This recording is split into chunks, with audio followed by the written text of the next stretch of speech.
one day I be on, one day I be good. One day make it out the hood and hope I'm living good. I said one day I be on, one day I be good. One day make it out the hood and hope I'm living good. I said one day I be on, one day I be good. One day make it out the hood and hope I'm living good. I said one day I be on, one day I be good. One day make it out the hood. Hope I'm living. Now have you ever had a dream? You make it out the hood. Hey, chill. It's Tiggy. Turn it.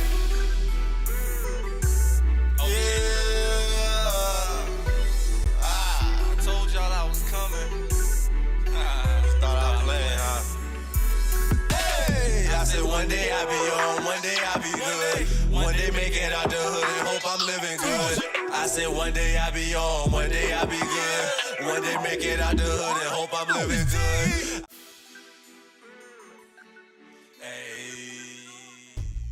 Hello, welcome to the Homeless Diaries, and we have lovely Miss Cynthia here, and we're going to just talk about, different topics about what's going on. Today, we're going to talk about her new projects and her new avenues, as well as just topics about homelessness and social impact. So, hi, how are you doing today? I'm doing great. It's such an honor to be here. Thank you. Thank you so much. So can you tell me about yourself? That's a big question. Everything. Okay. So I'm an attorney. I'm an activist. I'm a prison industrial complex abolitionist. I have helped launch a bunch of anti-prison organizations in California. I also launched co-launched the Eviction Defense Center in Oakland, which helps people defend themselves against eviction. I don't know. I guess I call myself like a lifelong social entrepreneur and a lifelong learner. Like that's what I strive to be. So what is your latest project?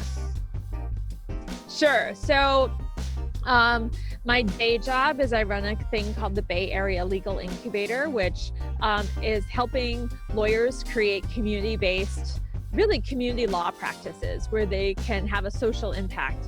And I'm helping them build those successfully so that people don't feel like if they're becoming lawyers, that they have to go into big law firms to make a living and to have prestige and have a life. Instead, I help people figure out how they can have real impact in their communities and find success that way.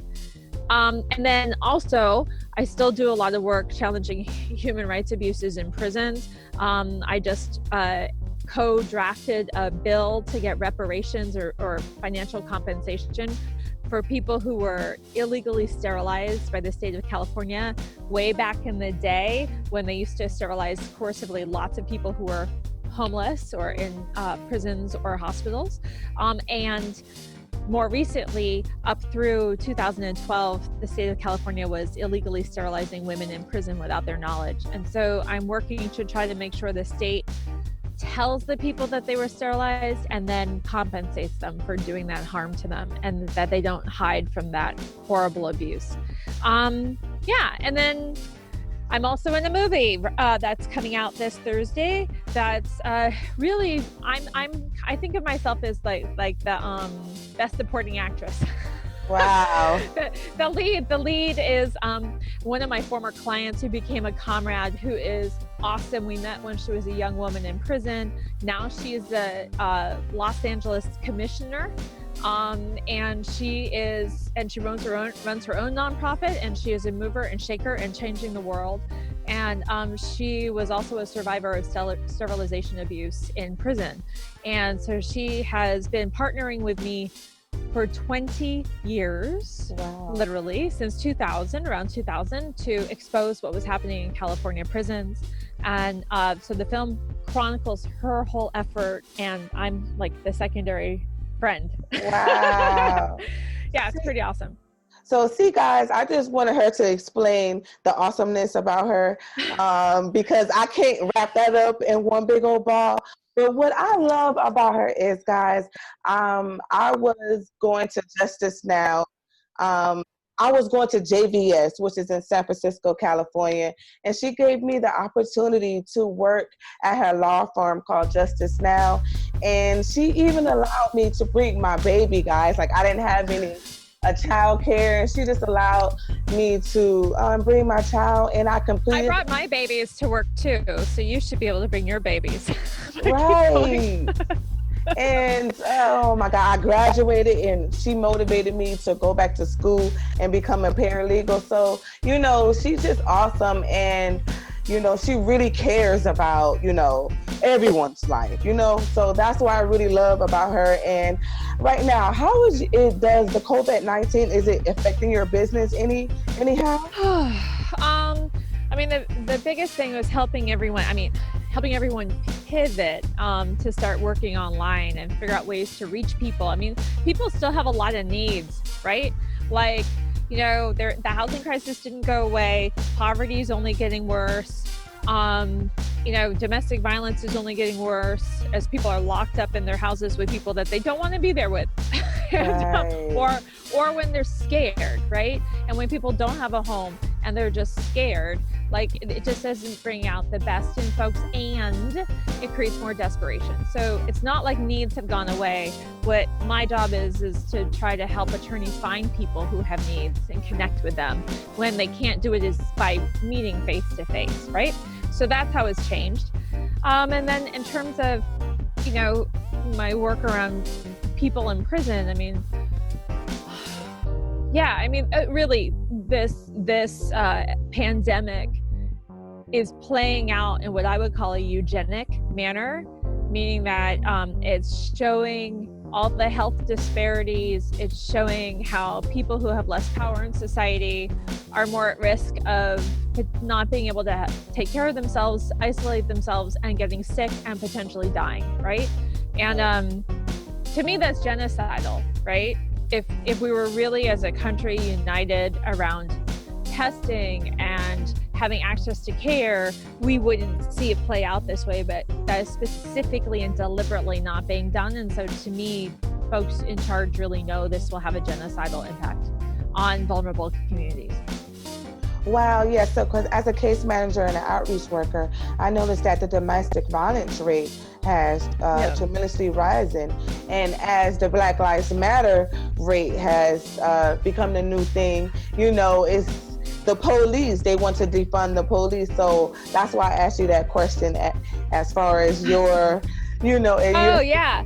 I mean, well, certainly. And so as like in my neighborhood, in my community, like I still do lots of organizing and defunding the police. I mean, I just got asked by a super conservative organization of attorneys and judges to help put together a training for them on what defunding the police looks like. And they're taking it seriously.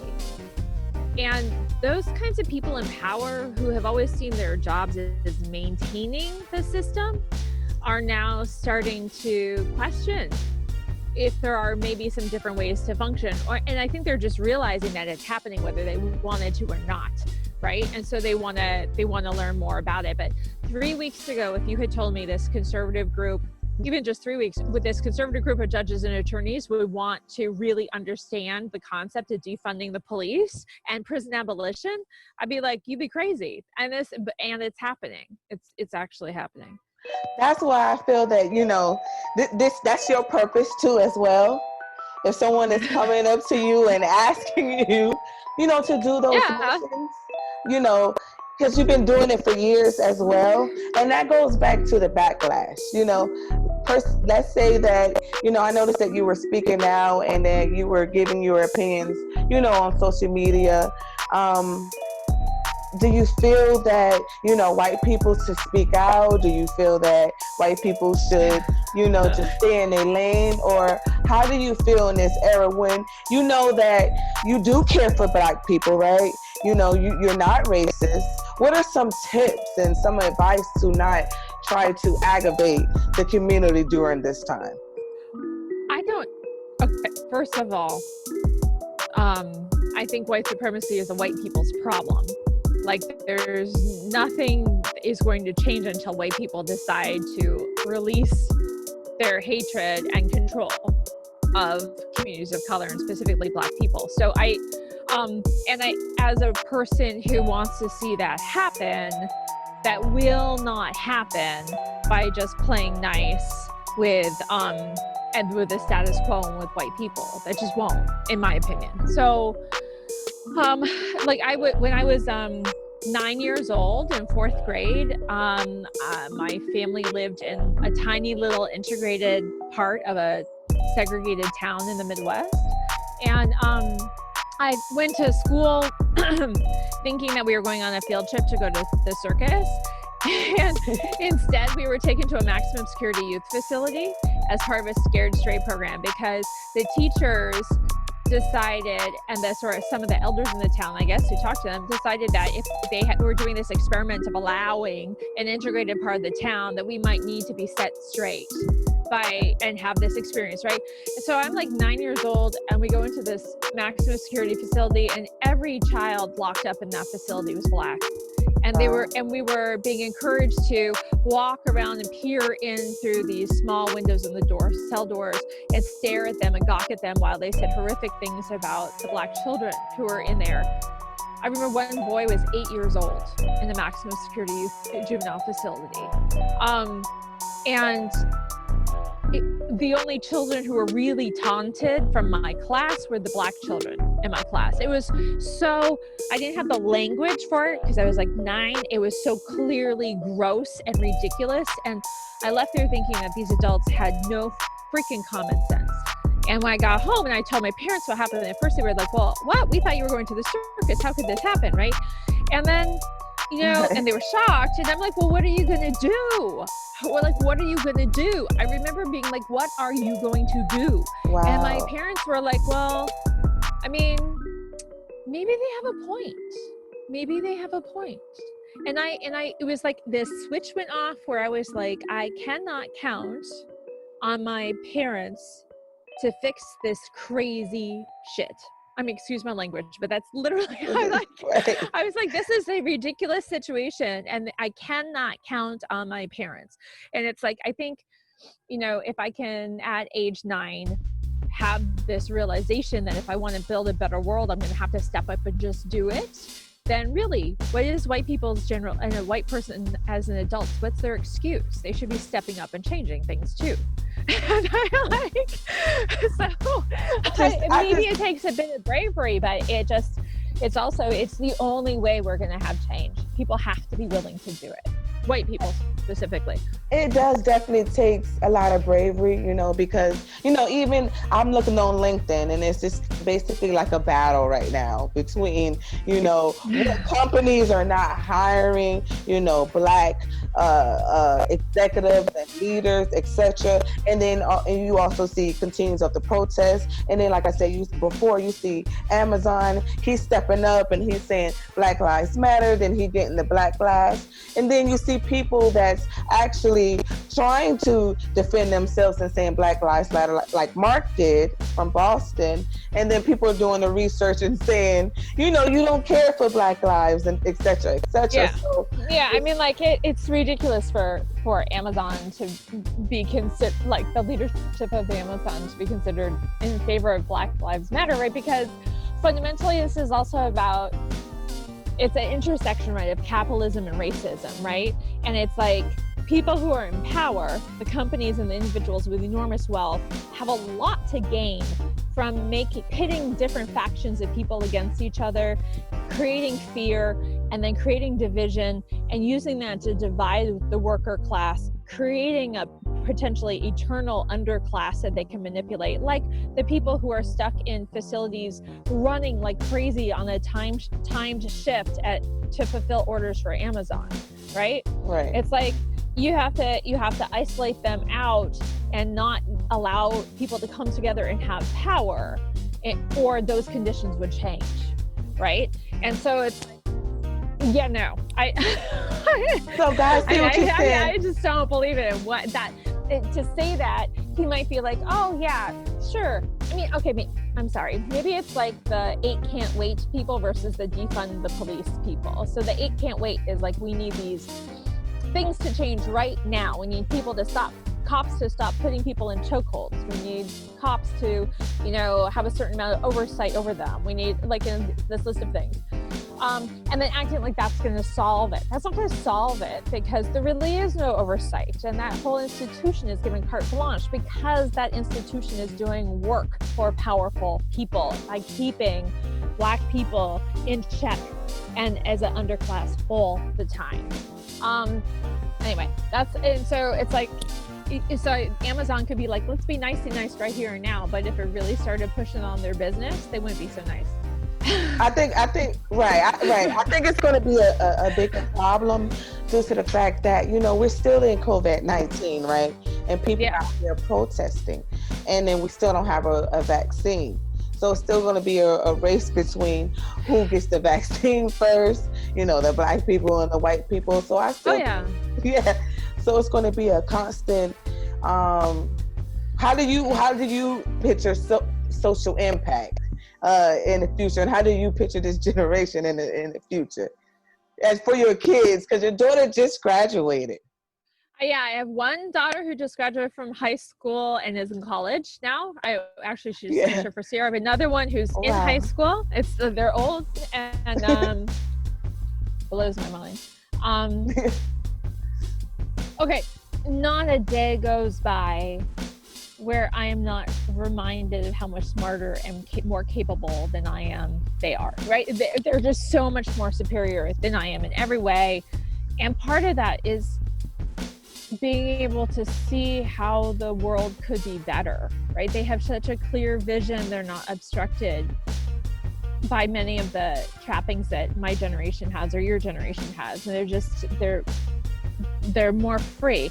And what's sad to me is I think that part of that freedom comes from a certain level of cynicism. Like, my children believe that the world is potentially going to completely collapse because of an environmental catastrophe in their lifetime. Neither one of them wants to have their own children. And so if you feel like you have nothing to lose, you can actually sometimes be even more brave.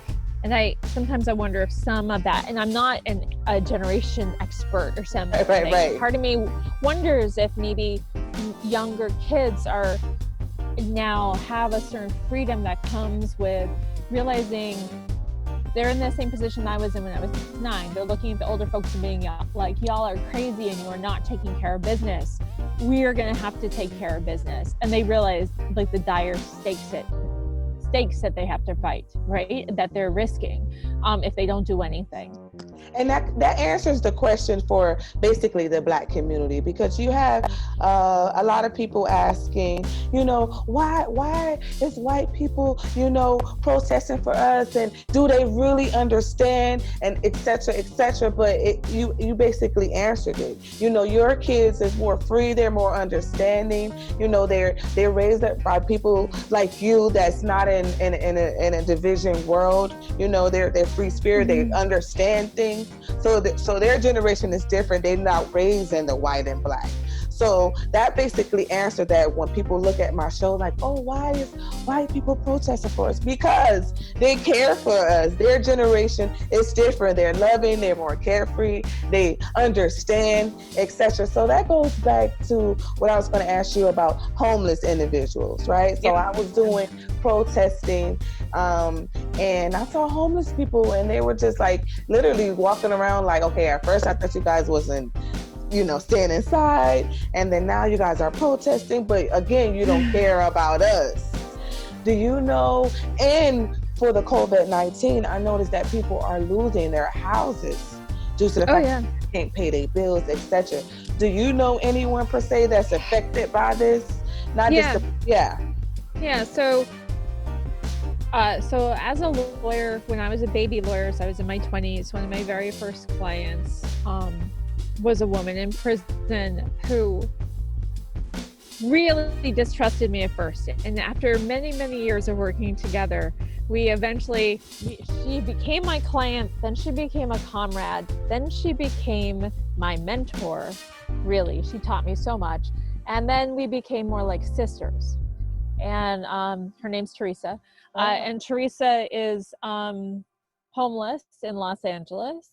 And we talk almost every day. Actually, right when we were starting to record this, I had to turn my ringer off because she was calling. Oh.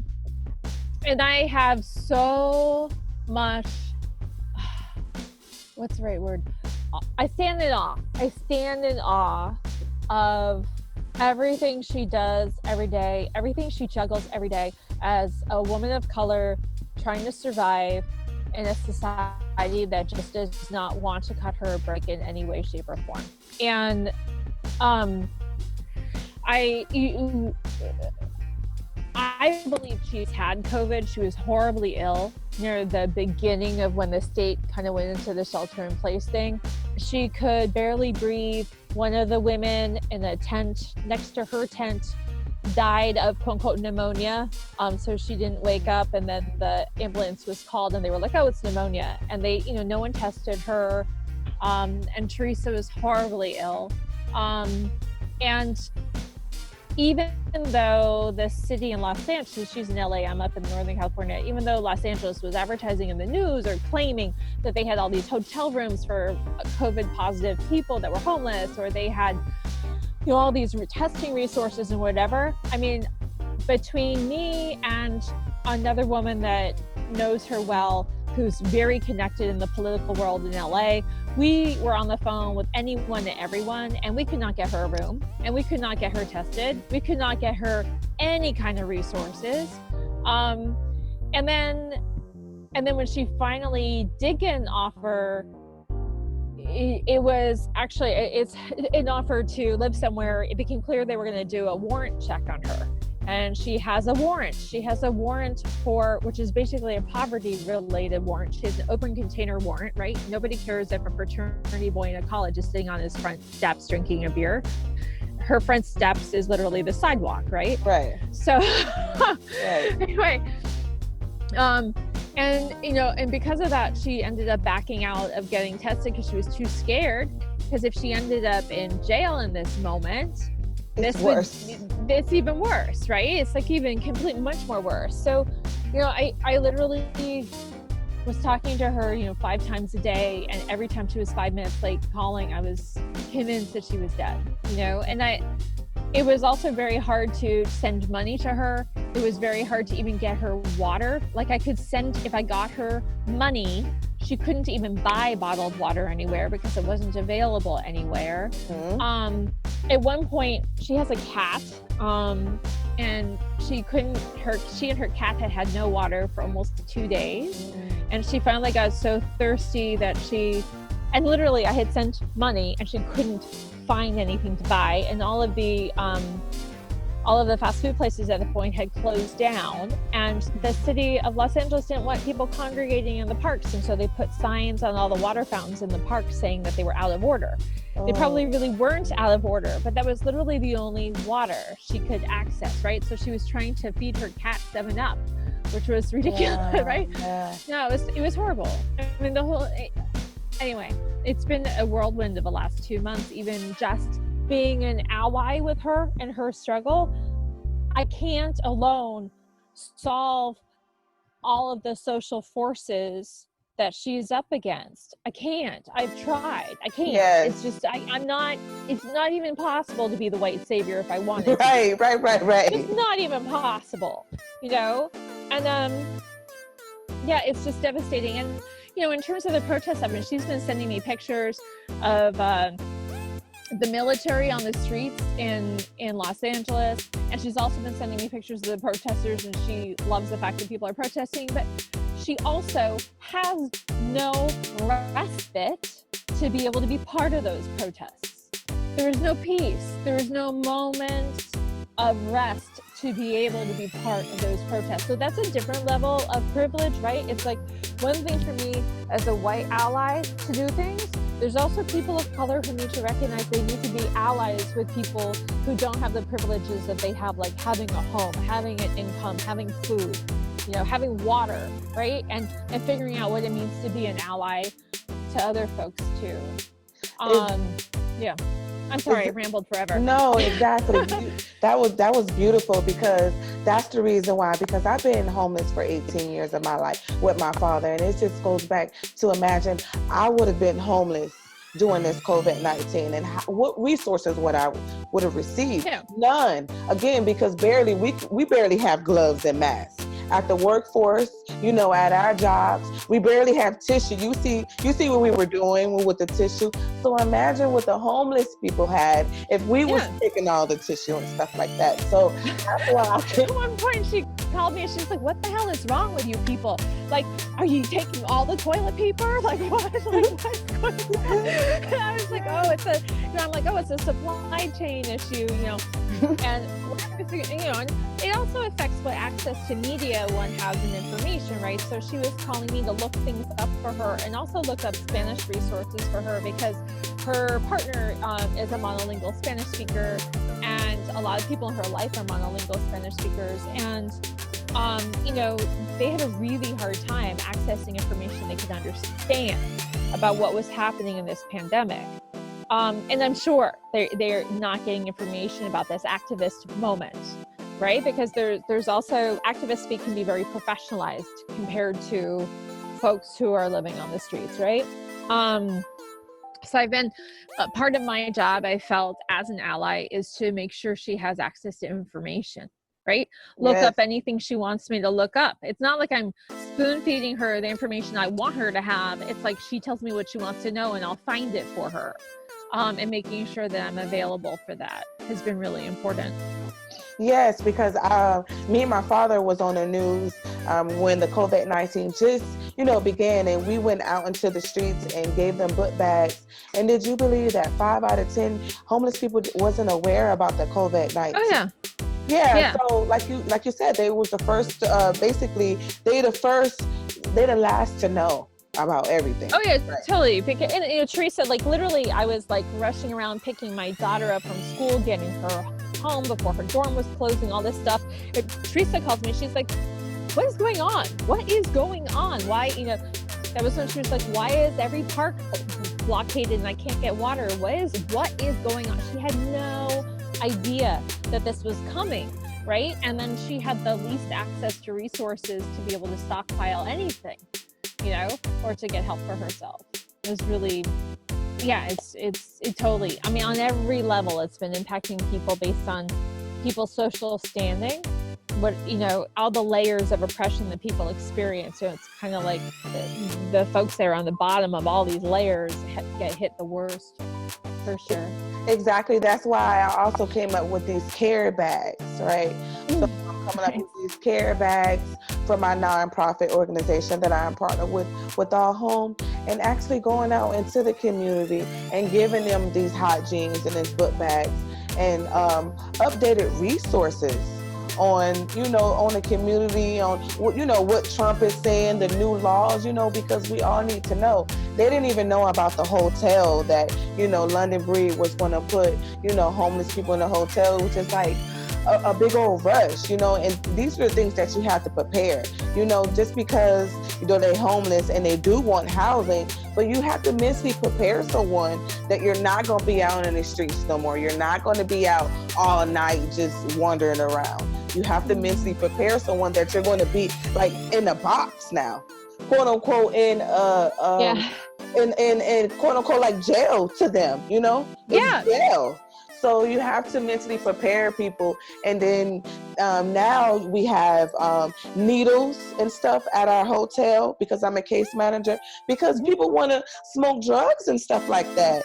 So it's it's not the time to be sober. Right. This has come up a lot with judgmental white people. Of like, well, why are liquor stores or cannabis places, why are they considered essential or whatever? And I was like, this is not when you want someone detoxing. You do not want people detoxing in the middle of a pandemic and needing medical resources, right? It's also about the emotional strain of this moment, right? From a harm reductionist standpoint, you could actually be doing more harm to society to cut people off from those drugs at this moment, I think. And it, really, like, and I certainly don't want to be sheltering in place with an alcoholic who can't get access to alcohol. That is not okay. It's not okay. I'm really scared. Honestly, I'm scared every day when I do go to work during this time. I'm literally scared every day. And then they stopped our hazard pay as of, just yesterday. And it's just like, it's just... Because they think the hazard's gone away? Because, quote unquote, they don't have enough money. But no. So it's just like, it's like health over wealth, for what I was talking about in my last video.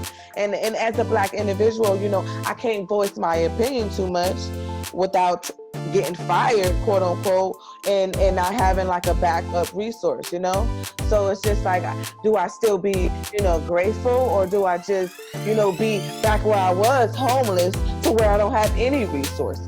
You know what I mean? So. Right.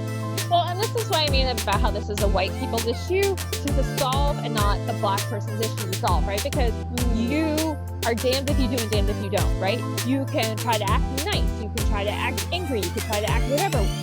Whatever you do, it's being judged through this lens of white supremacy, right? And that's what I mean, like, white people have to start challenging that structure, right? Because it's set up to dismiss and not listen to people of color within it. I mean, and especially the darker skinned the person is, the less they get listened to within that. And I think white women get a little bit of a taste of it through sexism, right? Mm-hmm. And yet so much entitlement that's why we see all the Karens in the world, right? Who are like calling the police on anything and everything. It's like, what are you doing? Anyway. Right. So right. Because that's another topic to talk about too, as well. That's hidden under the rug that we definitely, can talk about on a whole nother, television show. Right. Now, I mean, there's this whole, I want to say there is this whole push to get radical Karens who, I don't know if you've had, I've seen this a lot with white women on Facebook of being like, okay, so if you're going to be that kind of complaining customer service jerk, like, do it on behalf of people of color, not attacking people of color. Like, get all crazy on people for acting like a white supremacist and use your privilege in that way. So if you're used to being entitled and always getting your way, spin it to demand that people act more appropriately. And I think there are some people who are trying to do that. So, but like you were saying, you do have a lot of Karens at work that was used to, hiding their own, problems, they're at work, right? And then it's like you're so used to not speaking out. So when this Black Lives Matter come about, you're like, should I say something? I do remember this time is just good. It's just. If I say something, I'm going to lose my job. And True. This is a whole other element to this, right? Is that we're spiraling into a major economic depression, which is not being called a depression yet, but like a huge portion of the adult population is unemployed at this point. And the stock market has no stability. And it makes people who have jobs even more nervous about what they say and what they don't say, right? So do you believe that due to the fact that people are unemployed is the reason why people are protesting on a different level than just... That's interesting. Yeah. I mean, people could be bored out of their minds, and so they're getting into the cause. I think that it is like it's a whole series of things that came together, right? Because actually, my family was talking about this today. Like, what was it about this moment, out of all of these thousands of Black people who are killed annually in this country because of police violence? Like, what made it happen now? And I think part of it is people being cooped up and having a lot more access to social media than they ever would have. People being fed up people also being fed up with the Trump administration kowtowing to white supremacists on some level too, right? That offends the liberal base, not the progressives. It's sort of like more classic liberals.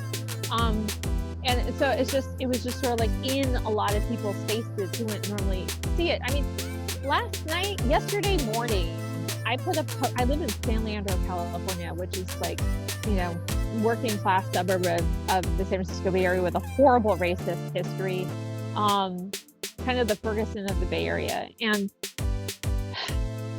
I have tried many different times in different ways to sort of generate an organizing body challenging policing in San Leandro to no long-term success. Little victories and then all fall apart.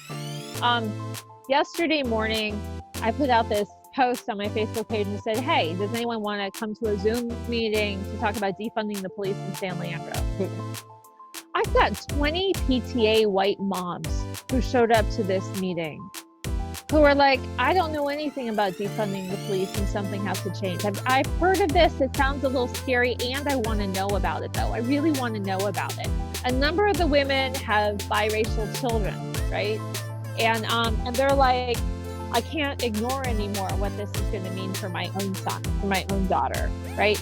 And so there was like a handful of real leftists who have been down for the movement for a long time, and a small number of people of color, but a whole lot of these Karens, middle-aged PTA moms who are totally pissed now about police violence. And I'm like, if you had told me that this would happen 3 weeks ago, I wouldn't have believed it.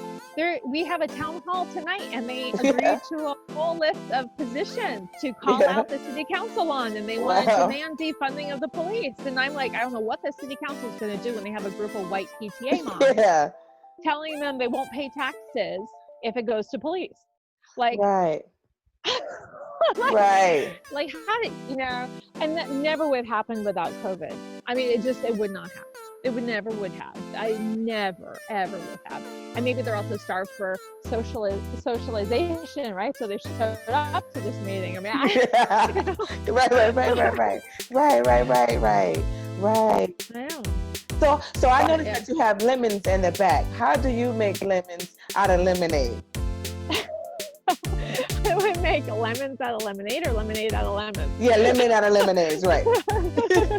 Right. Sorry, lemon out of lemonade. No, I know what you mean. I really do believe that,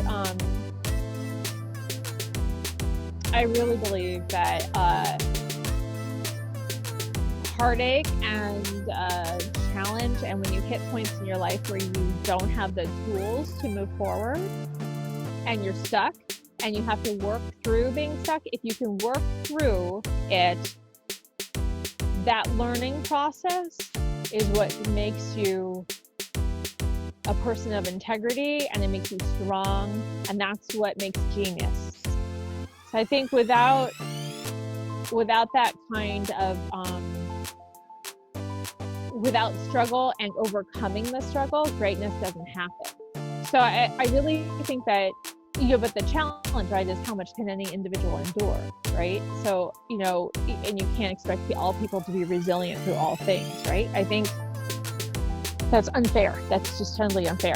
I think to the extent that all of us can push ourselves to try to learn as much as we can all the time, to try to see the core lesson out of hardship, that if we can do that maybe that's what helps fuel the soul and helps inspire resiliency in and of itself, maybe, partially. I don't know. What I do know is that all people, anyone, everyone I've ever met, has the power to make change happen in their own lives, but much more broadly, like in the world. Like, I've seen people in prison do the most amazing things and make incredible changes happen. And I know that when people come together, they can make amazing things happen. And frankly, that's why people who are in power don't want us all coming together. They don't want us talking about all this hard stuff and building those bridges. Right. Yeah. And it's definitely necessary. And I definitely love speaking with you. Do you have any advice or any thoughts during this time? No, I mean, I'm so happy to hear about this show. I'm planning on becoming an avid fan. And no, I think really I have a lot to learn. So this is just beautiful what you're doing. These kinds of conversations are so important, and I hope it gets a really broad audience.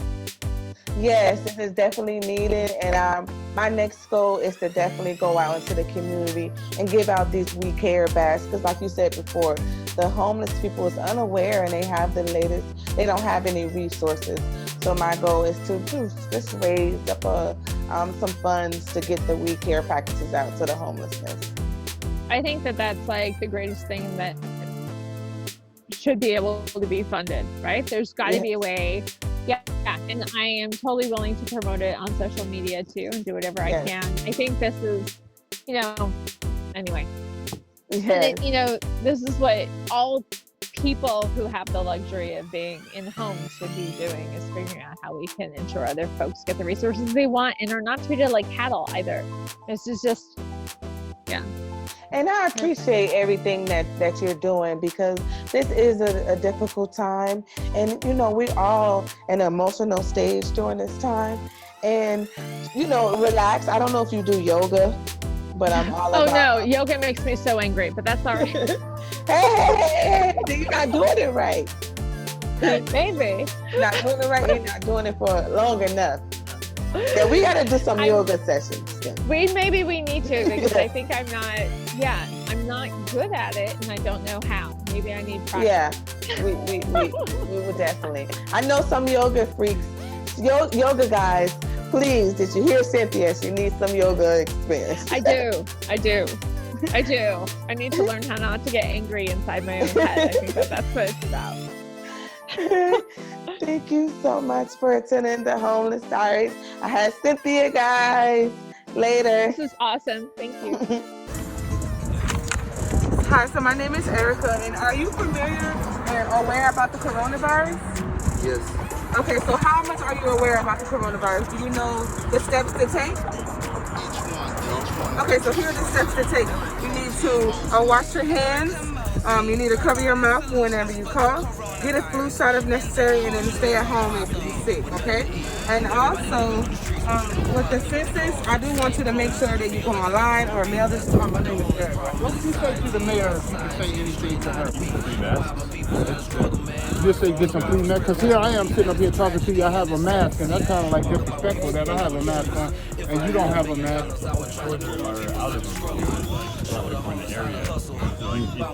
You can buy a mask, you can't even do that. You need a mask. All right. Thank you, man. Life is a blessing. Pull them up cause they be stressing. Sit them down, get them a lesson. American heroes!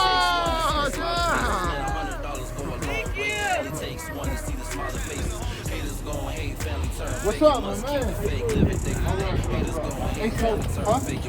I'm doing. Oh yeah, around the team, man. We're coming out here. We with the each one teach one infrastructure. Okay. And what we're doing, we're out here today, and we're trying to inform the individuals that's out here about the coronavirus. Do you know anything about the coronavirus? Other than what I read in the paper, just the basic stuff. Keep your distance from people. Keep your hands sanitized. Just the simple things. Cover your cough, of course. I've been doing that my whole life.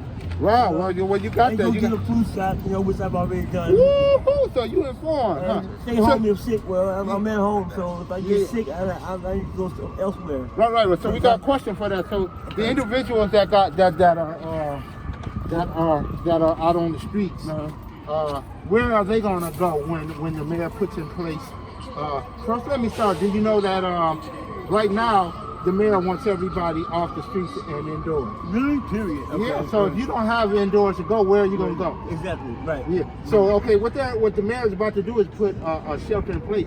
So she and the city officials are about to come to sweep people off the streets, to my understanding, and put them up in hotels. Basically, I'm just gonna follow whatever rules and guidelines they give me. You know what I mean? In order to continue staying there for the duration of the quarantine or whatever it is. Right. You know what I mean? And basically just try to take advantage of the times that I do have to come out, you know what I mean, like to pay or go pick up a check or cash a check or something like that, or go pick up some groceries or whatever, you know, that extra, you know what I mean? So I do receive exercise, and I go see my payee probably like twice a week. So I need to like leave whatever room to take care of your business. Go take care of my business and then go right back in. Yeah, so let me ask you this. So once the coronavirus is over, once it's passed by, how do you want San Francisco to be as far as the homeless when the virus is over? Do you want it to be just like how? Are you satisfied in these conditions like this right here? No, not at all. I mean, I think if the city has the resources, and I mean, the city has a budget, an annual budget that is greater than that of some states. You know what I mean? This city has a multi-billion-dollar annual budget. And for them to not, I mean, to wait for an emergency like this to come along, to show people that they could eliminate homelessness overnight. You know what I mean? The city, that's what I would say. Make it mandatory. So, make it mandatory for everyone to have housing. I like that. Especially those with an income, like myself. Yeah, but what should the city do? What should the city do as far as, like you said, they swept everybody off, they're about to sweep everybody off? The city can pass like regulations, and I mean, like Willie Brown did, with making like it mandatory for all new housing to house like low-income people, a percentage of them, like 15-20% of the units, even in these multi-million-dollar condominiums. There's a small percentage of them that have to be set aside for regular low-income people like us. They could, with the mayor issued an executive order or whatever, he eliminated homelessness. You know what I mean? So that what you're saying is why do we need coronavirus to show that the city could do that? And that the city could afford to do it for the duration and however long it takes for that person to get into like permanent housing. So if the mayor was looking at you right there, what would you say to her as far as about what you just said about the I would say issue that order in homelessness now. Make homelessness against the law in San Francisco. Make it against the law. It's mandatory for people to have housing. But you got regular people like living in there, they're paying like a few hundred a month next to a guy who's paying $4,000 or $5,000 a month for his same place. You know what I mean? And Willie Brown did that, so why don't London Breeze, you know what I mean, leave that type of legacy? So basically you're saying don't wait until a coronavirus. Yeah, exactly. You know what I mean? Willie Brown, he passed laws, you know, he couldn't control the rent, but he could control like the buildings.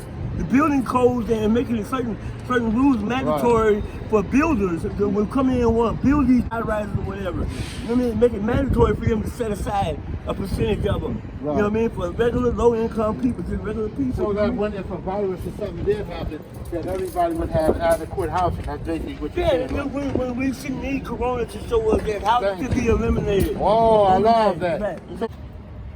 Hi, my name is Erica Mosley. Are you familiar with the coronavirus? I've heard about it, but I don't know what it does or what it is. You don't know what it is? Okay. It's a virus. It's a virus that's going on, and what they want for us to do is to protect ourselves. It's called the COVID-19. It's been going on since 2019 now, and we want to make sure that everyone is aware about the coronavirus, because that's unfortunate that you don't know too much about the coronavirus. Right. So here is what the Public Health Department of Public Health is saying, right? We want you to wash your hands. We want you to cover your mouth. We want you to stay home and sick, and we also want you to get a flu shot if necessary as well. And I want you to also make sure that you do your census, because you are accounted for. Do you know about this? So if you don't do your census and make sure that you are accounted for, we can't get the resources that we need for the coronavirus. A little bit about the coronavirus. What resources do you need to protect yourself? You see I got gloves and you see I got masks. What do you need to protect yourself as a person that is experiencing homelessness? I'm not homeless. Okay. Take care of the census part. Okay, you're trying to take care of the census part. So this young lady is going to direct you on how... This young lady... That's much appreciated. Okay, so tell... Thank you before we even do it. All right, thank you. Okay, so this is.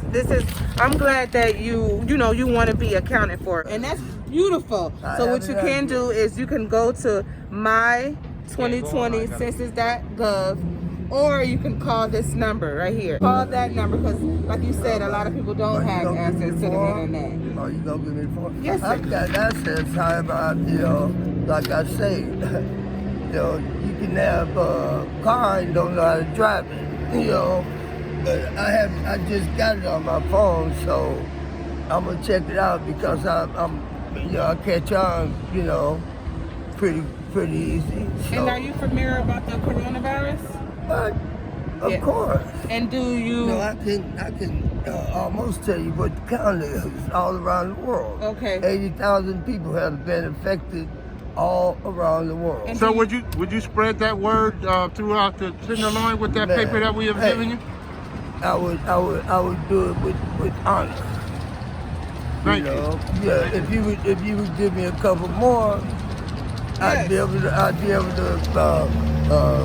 hand them out. Okay. And let people know that this is coming from the city of San Francisco, but each one teach one. Right. That's how we do it.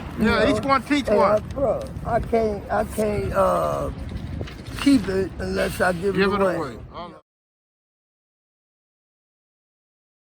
Thank you very much. Thank you, London Breed. Thank you. Thank you. Yes, San Francisco, I love you. No matter love what, you. I'm never leaving. We're never leaving London Breed. Yeah.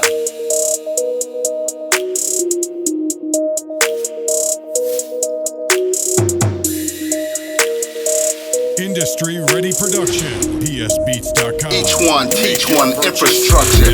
Eric Protein Mosley. Erica Mosley, providing solutions for the coronavirus and the homeless. What you know about poverty with nothing to eat and everybody living on the streets? What you know about living in cars with the same clothes and you feel like your life is on repeat? Let's talk about the homeless problem in society, and our society straight lied to me.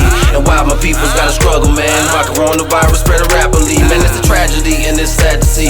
Walk about with people sleeping on the streets. If I had $1 million, I would try to pull my peoples out the struggle. Show the homeless how to hustle. Bounce back, make it double. If you know somebody homeless, all you gotta do is just reach out and help them. Show them that life is a blessing. Pull them up cause they be stressing. Sit them down, give them a lesson, cause they feel like there's no one to help them. Yeah, $100 go a long way, but only takes one to see the smiling faces. Man, $100 go a long way, only takes one to see the smiling faces. Haters gon' hate, family turn fake. You must keep the fake, live it day for day. Haters gon' hate, family turn fake. You must keep the fake, live it day for day.